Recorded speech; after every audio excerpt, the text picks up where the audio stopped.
Your calendar is going to fill up. The question is whether it fills up with what matters most. Because if we don't intentionally plan the things we care about, they quietly disappear. Welcome to One Tired Teacher. I'm Trina Deboree. Today we're talking about teacher planning tips that protect your peace. Let's get started.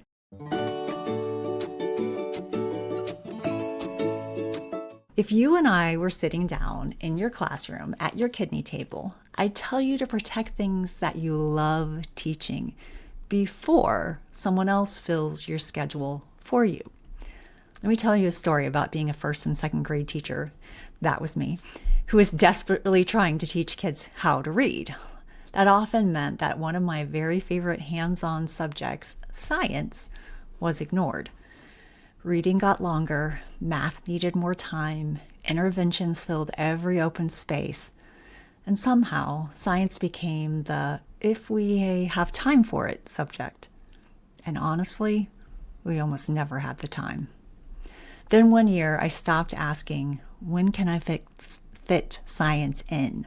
And I started asking, how can science become part of what we're already doing? It wasn't just science, technology, engineering, and math. It was mainly science and reading. And that changed everything. I realized STEM wasn't one more thing. It became the way I taught science. It became the way I integrated reading. It became the place that curiosity lived. So think about what you care deeply about and protect it. Integrate it if you have to, but protect it. Protect the lessons that make you smile. Protect the read alouds your students beg for. Protect the science investigations. Protect the conversations. Protect the relationships. Protect your evenings, because every yes is also a no. Choose those yeses carefully. Yes, even that last one.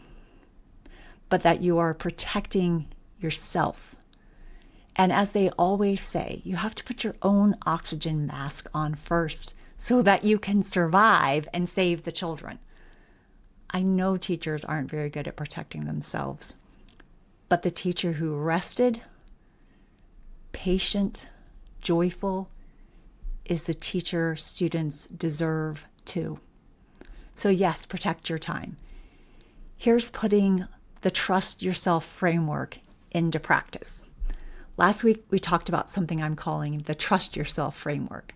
I want to come back to it because this is exactly where it matters. The trust your framework is learn, be open to new ideas, observe, watch your students closely, reflect, think about what they're showing you, adapt, trust yourself enough to make changes, repeat. Good teaching is thoughtful iteration. Did you notice something? Not one of these steps says, do what everyone else is doing. So let's put that into action. Schedule your priorities first. Everything else fits around them. Here's what I hope that you'll get from today. If it matters, put it on the calendar now, not someday.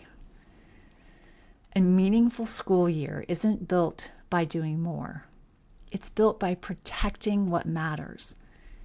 If you're looking for a curriculum that already reflects this philosophy, it integrates reading and science instead of treating STEM as one more thing, that's exactly why I built my STEM curriculum. And you can find it on my shop on TPT, Trina Deboree Teaching and Learning. As we wrap up August, I hope you'll remember this. You don't need one more voice telling you how to teach. You need the confidence to trust the thoughtful teacher you've already become. That's the teacher your student needs. I hope this month helped you hear that voice a little more clearly. Until next time, sweet dreams and sleep tight.